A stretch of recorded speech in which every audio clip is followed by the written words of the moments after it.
వస్తే పదే పదే తిరగాల్సిందే. కలెక్టరేట్ కి వెళ్ళినా చూస్తాం చేస్తామనే సమాధానాలే. 3 జిల్లాల్లో రెవెన్యూ క్లినిక్లు పరిశీలించిన ఈనాడు ప్రతినిధులు అధిక శాతం సమస్యలు పరిష్కరించదగినవి, ప్రభుత్వానికి వచ్చే ఆర్జీలో 70% రెవెన్యూకి సంబంధించినవే, అయినా అడుగడుగున నిర్లక్ష్యమే. కాకినాడ గ్రామీణ ఇంద్రపాలెం గ్రామానికి చెందిన అనుపురెడ్డి నాగలక్ష్మికి తల్లి నుంచి వారసత్వంగా శంఖవరంలో వచ్చిన భూమి 47 సెంట్లు ఆన్లైన్ రికార్డులో ఉండాలి.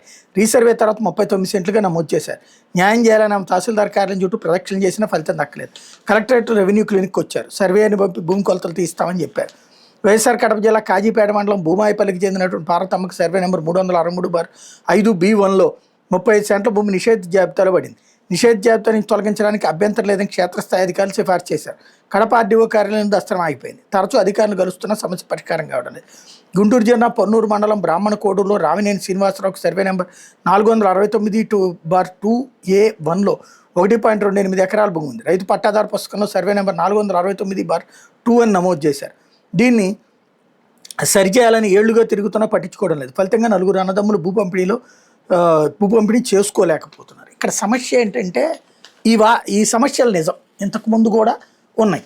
కాకపోతే వీళ్ళ మూర్ఖత్వం కాదు, వీళ్ళ దుర్మార్గం, వీళ్ళ నీచత్వం ఎలా ఉంటుందంటే ఈనాడు జ్యోతి అప్పట్లో ఇట్లాంటి అంశాలని అది జగన్ చేసిన తప్పుగా, వైఎస్ఆర్ కాంగ్రెస్ పార్టీ వాళ్ళు కావాలని చేసిన తప్పుగా, వాళ్ళ భూములు లాక్కోవడానికి జరిగిన కుట్రగా ప్రజల్ని మోసం చేయగలిగారు. ఇప్పుడు అదే సమస్యలు అలాగే కొనసాగుతుంటే అద్భుతాలు చేస్తున్నాం, సమస్యలన్నీ పరిష్కరించేస్తున్నాం అని చెప్తూ చంద్రబాబు గారి నోటితో వీళ్ళేమో ఇదంతా అధికారులు తప్పిదాలని రాస్తారు. ఇది ఆంధ్రప్రదేశ్కి పట్టినటువంటి శాపం. ఇకపోతే 9 లక్షల హెక్టార్లలో పంటలపై ఎల్నినో పడగా